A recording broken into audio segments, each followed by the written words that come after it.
تیری جب جدید ہوگی جب میری عید ہوگی میرے خواب میں تم آنا میرے خواب میں تم آنا مدنی مدینے والے میرے خواب میں تم آنا۔ حمد و صلات کے بعد میرے دوستوں بزرگوں سامعین عزیز وقار دوست احباب عزیز و اقربا بزرگان دین تمامی حاضرین مسجد کو سب سے پہلے میری جانب سے السلام علیکم ورحمۃ اللہ وبرکاتہ۔ بلند آواز سے کہہ دیجیے اللہ تبارک و تعالیٰ کا لاتعداد احسان اور شکر کہ اس رب کائنات نے آپ اور مجھ کو رمضان مبارک کے بعد ایک خوشی سے نوازا جسے عید الفطر کہا جاتا ہے۔ اللہ کریم کا لاتعداد احسان و شکر کہ اس نے ہمیں اس خوشی سے ہمکنار فرمایا۔ رب تعالیٰ کا شکر ادا کرنے کے بعد اللہ کی بارگاہ میں دعا کرتے ہیں رب تعالیٰ ہم سب کی حاضری کو اپنی بارگاہ میں قبول و منظور فرمائے۔ جتنے بھی یہاں پر جمع ہیں اور جتنے بھی یہاں پر جمع ہوں گے میں دعا کرتا ہوں اللہ تمام ہی آنے والوں کی بخشش و مغفرت فرمائے۔ اللہ رب العزت ہمارے والدین کا سایہ ہم پر قائم و دائم فرمائے۔ اللہ تبارک و تعالیٰ جتنے بھی مسلمان بندے اس کے بندے جہاں کہیں بھی اسپتالوں میں گھروں میں سڑکوں پر جہاں کہیں بھی بیمار ہیں اس رب کے حضور دعا کرتے ہیں رب تعالیٰ تمام کو اپنی رحمت سے شفا عطا فرمائے۔ حاضرین محترم اللہ تبارک و تعالیٰ کی کتاب قرآن مجید و فرقان حمید میں سے ایک مختصر آیت کریمہ پڑھنے کا موقع شرف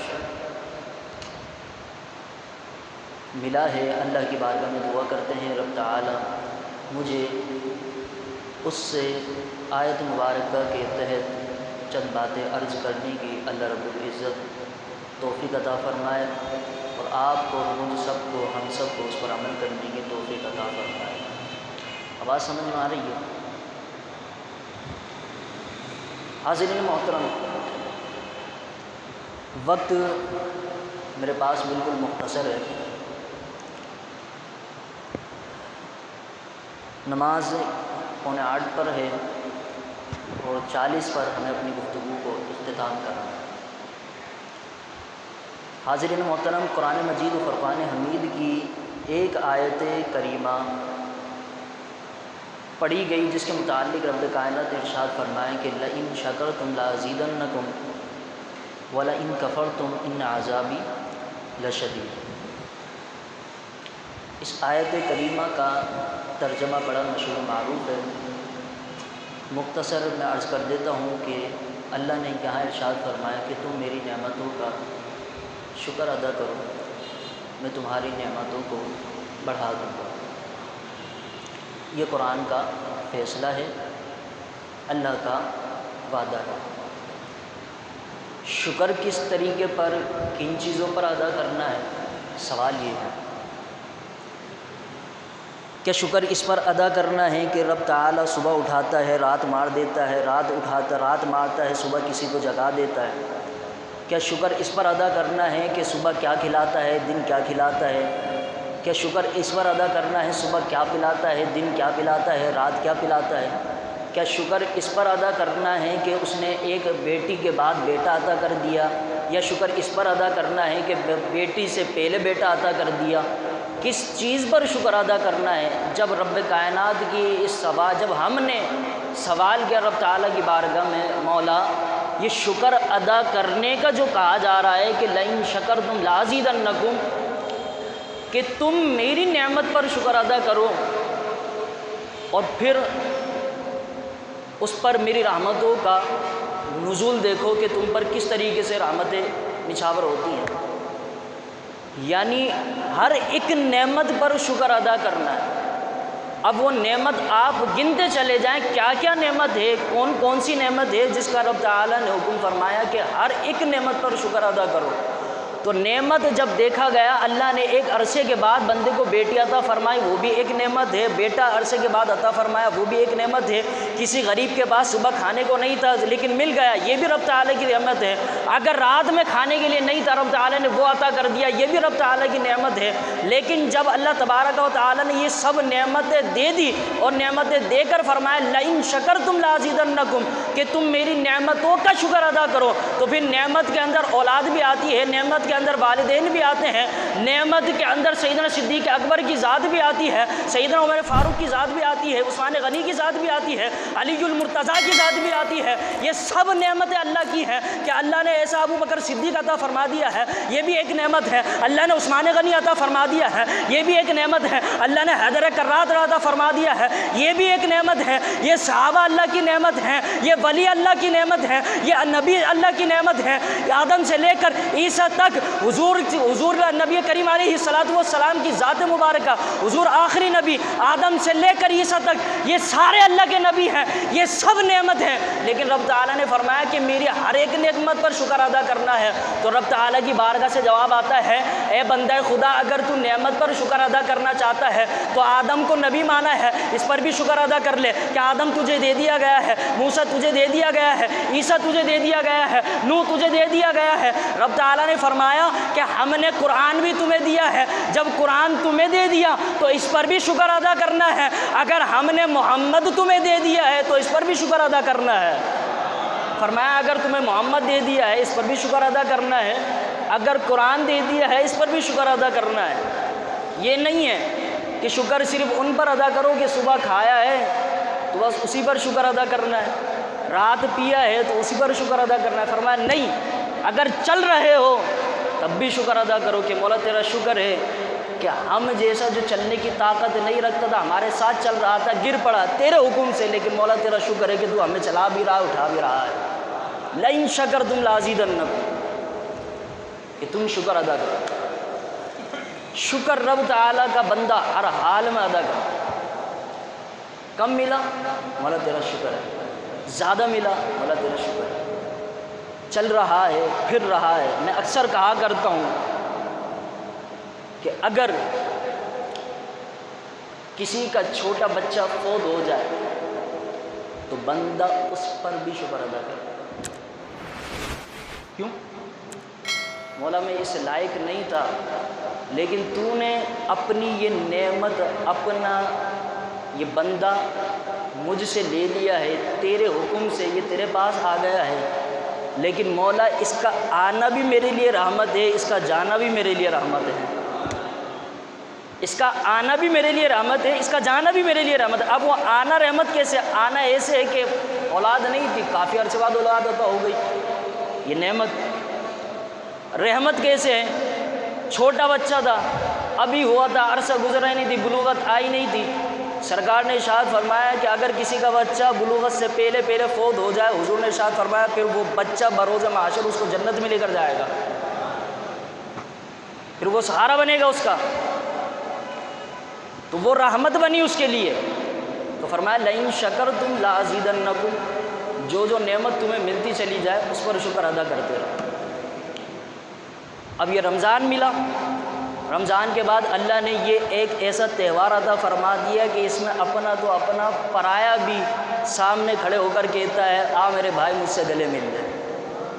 یہ محبت کے تقاضے ہوتے ہیں، یہ کرم ہے اس کا۔ سالہ سال بیٹا باپ کا نہیں ہے، باپ بیٹے کا نہیں ہے، بھائی بھائی کا نہیں ہے، دوست دوست کا نہیں ہے، یہ معاملات ہیں زندگی میں، لیکن یہ ایک تہوار ایسا ہے کہ اس میں اپنے پرائے سبوں سے گلے مل کر خوشی کی مبارکباد دے رہے ہوتے ہیں۔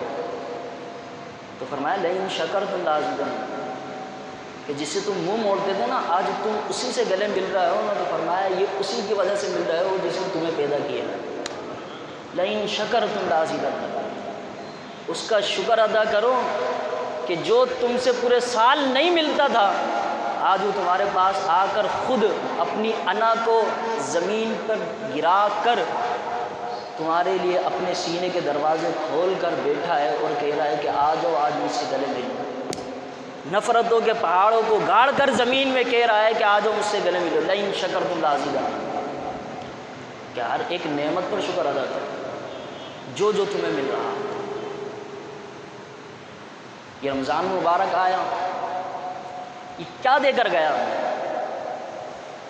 کیا دے کر گیا؟ اللہ، یہ ایسی چیز دے کر گیا ہے جس کو خدا کی قسم آج تک ہم سمجھے نہیں ہیں. آج تک ہم سمجھے نہیں کیا چیز دے کر گیا ہے یہ رمضان. رمضان کو رمضان کے طریقے سے گزار دیتے ہیں، روزہ رکھ کر، نمازیں پڑھ کر، لیکن اس کے اندر ایک خاص بات ہے. اگر ہم ذہن لڑائیں گے نا تو آپ تائید کریں گے میری بات کی کہ ہاں بالکل، آپ بالکل سچ کہہ رہے ہیں. وہ بات کیا ہے؟ توجہ سے سنیے اس کو، اور اگر بات سمجھ آ جائے تو خدا کی قسم آج سے اپنے آپ کو تبدیل کر لینا. وہ بات کیا ہے؟ بات یہ ہے، رمضان مبارک سے عالم یہ ہوتا ہے کہ میں پورا سال مسجد کو نہیں دیکھتا، بچے، کاروبار، یہاں وہاں ادھر ادھر میں لگا رہتا ہوں. ہفتے کے اندر ایک دن نماز پڑھنے آ گیا، وہ بھی جمعے کی، یا کبھی اتفاق کسی دن میں چکر لگا نماز پڑھ لی میں نے آ کر. یہ طریقہ کار ہوتا ہے، زندگی کے معاملات ہیں ہر کسی کے ساتھ. ایک بات، لیکن رمضان کا مہینہ جب آتا ہے تو رمضان میں آتے ہی بندہ جو رمضان سے پہلے زندگی کا عالم تھا وہ رمضان میں بھی یہی ہے. بچے بھی ہیں، کاروبار بھی ہیں، معاملات بھی ہیں، ملنا ملانا سب کچھ ہے. لیکن وہ کیا کرتا ہے؟ مہمان آیا ہے، حضرت آپ 2 منٹ بیٹھیں، میں ذرا نماز پڑھ کر آ رہا ہوں. کسٹمر آیا ہے، گراہک آیا ہے، آپ ذرا 2 منٹ رکیں، میں نماز پڑھ کر آ رہا ہوں. یہ رمضان کا عالم ہے. تو کیا سبق ملا؟ سبق میرے دوستوں، میرے بزرگوں یہ ملا ہے کہ کسٹمر کو ہم روک رہے ہیں کس کے لیے؟ رمضان کے لیے، نماز کے لیے. تو ذرا سوچیں ہم کہ یہ کام جب ہم رمضان میں کر سکتے ہیں تو یہ اس بات کی دلیل ہے کہ عام دن میں بھی کر سکتے ہیں. یہ کوئی مشکل نہیں ہے، ہم نے مشکل بنایا ہوا ہے. یہ میرا کام ہے، میں نے بنایا ہوا اپنی زندگی کے لیے مشکل. رمضان میں بھی تو کر رہے ہیں نا، رمضان میں بھی تو ہو رہا ہے کہ سینکڑوں گراہک کھڑے دکان پر، پرواہ نہیں ہے. چلو، یہ رمضان سبق دے کر گیا ہے کہ تم کس عالم میں گھوم رہے ہو، تمہیں کیا ہو گیا ہے، کیا سوچ رہے ہو. یہ نہ سوچو کہ ہم نہیں کر سکتے، یہ کروا رہا ہے رمضان. دیکھو تو سری، وہ اپنی نگاہ سے کہہ رہا ہے کہ دیکھو میں کیا کہہ رہا ہوں تمہیں، ذرا دیکھو. تمہاری زندگی رمضان سے پہلے بھی وہی تھی، رمضان میں بھی وہی ہے، فرق کچھ بھی نہیں ہے. فرق صرف یہ ہے کہ تم گناہوں سے نکل کر نیکیوں کی طرف آ گئے ہو. فرق صرف یہ ہے. یہ رمضان سبق دے کر گیا ہے. وہ یہ کہہ رہا تھا کہ دیکھو تم نماز کے لیے آ رہے ہو، اب تم یہ بات جان لو کہ تم یہ عام دن میں بھی کر سکتے ہو. لیکن تم یہ عام دن میں نہیں کر رہے تو یہ سمجھ لو کہ پھر ہمیں اپنے آپ کو یہ نہ کہو کہ مجھے توفیق نہیں ملتی اس کی بارگاہ میں آنے کی، بلکہ اپنی گربان کے اندر جھانک کر دیکھو، سمجھو. وہ رمضان کے ارائے بندوں سے کہ دیکھو کہ مولا ہم سے ایسا کیا گناہ ہو گیا ہے جو ہم تیری بارگاہ میں آنے سے گریز کر رہے ہیں، جو ہم تیری بارگاہ میں آ نہیں پا رہے. وہ رحمت کا دروازہ کھول دیتا ہے. تو رمضان کے اندر بے تحاشا مخلوق خدا آ کر نمازوں کی ادائیگی کر رہی ہوتی ہے. رمضان میرے دوستو یہی سبق دے کر گیا ہے. آج عید الفطر کا دن، اس کے متعلق آقا کریم صلی اللہ تعالیٰ علیہ وآلہ وسلم نے ارشاد فرمایا، حضور نے ارشاد فرمایا کہ جس شخص نے عید کے دن 100 مرتبہ سبحان اللہ و بحمدہ پڑھا، پھر اس کا ایصال ثواب کر کے جو اس کے مسلمان عزیز و اقربا فوت ہو چکے ہیں اس کا ثواب اس کو پہنچایا، تو آقا کریم صلی اللہ تعالیٰ علیہ وآلہ وسلم نے ارشاد فرمایا اللہ تبارک و تعالیٰ اس کے بدلے ہر مسلمان کی قبر میں جنت کے 1000 انوار داخل عطا فرماتا ہے. سرکار کی بارگاہ کے اندر سوال ہوا، یا رسول اللہ کیا یہ صرف ان کے لیے ہے کہ جو ایصال ثواب کریں؟ تو آقا علیہ السلام نے ارشاد فرمایا وہ تو کر دیا، لیکن جو پڑھ رہا ہے حضور نے ارشاد فرمایا اگر وہ کل کو مر جائے تو حضور نے ارشاد فرمایا پھر وہی ثواب اس کو بھی ملے گا جو پڑھنے والے کو ملا کرتا ہے. سبحان اللہ و بحمدہ 300 مرتبہ. اور اگر اس میں مزید سبحان اللہ و بحمدہ سبحان اللہ العظیم بھی ملانا چاہے تو بہتر ہے، پڑھ لے۔ پھر آقا کریم صلی اللہ تعالیٰ علیہ وآلہ وسلم نے ارشاد فرمایا کہ جب عید کی صبح ہوتی ہے تو حضور نے ارشاد فرمایا اللہ تبارک و تعالیٰ کے فرشتے زمین پر آتے ہیں اور گلی کوچوں راستوں میں کھڑے ہو جاتے ہیں اور اللہ کی مخلوق کو دیکھتے ہیں کہ کون کون اللہ کی مخلوق عیدگاہ کی طرف یعنی مسجدوں کی طرف عید کی نماز کے لیے آ رہی ہے۔ مختصر مفہوم پیش کر رہا ہوں۔ جب یہ سارے معاملات ہو جاتے ہیں اللہ کی بارگاہ کے اندر وہ فرشتے جاتے ہیں تو اللہ فرماتا ہے میرے فرشتوں بتاؤ میرے بندے کیا کر رہے تھے؟ وہ کہتے ہیں کہ مولا تیرے بندے عبادت کے لیے مساجدوں کی طرف آ رہے تھے۔ تو فرمایا کہ یہ فرشتوں بتاؤ ان کا بدلہ کیا ہے؟ تو پھر فرمایا کہ ان کا بدلہ یہ ہے کہ اللہ تبارک و تعالیٰ نے ارشاد فرمایا فرشتوں میں گواہ بناتا ہوں تمہیں اس بات پر کہ یہ لوگ مسجدوں کی طرف جا رہے تھے۔ آقا کریم صلی اللہ تعالیٰ علیہ وآلہ وسلم نے ارشاد فرمایا پھر اللہ تبارک و تعالیٰ کی بارگاہ سے یہ جواب آتا ہے کہ یہ جتنے بھی لوگ مسجد اپنے گھروں سے نماز عید کے لیے مساجد عیدگاہ کی طرف آئے تھے حضور نے ارشاد فرمایا پھر اللہ کی بارگاہ سے جواب آتا ہے کہ ان سب کے گناہوں کی بخشش ہو جاتی ہے، کوئی خالی نہیں جاتا، کوئی خالی نہیں جاتا۔ یہ رحمت کے ذرائع ہیں، یہ اللہ تبارک و تعالیٰ کا خاص فضل احسان کرم، اس کی نعمتیں بہت ہیں۔ لئن شکرتم لازیدنکم،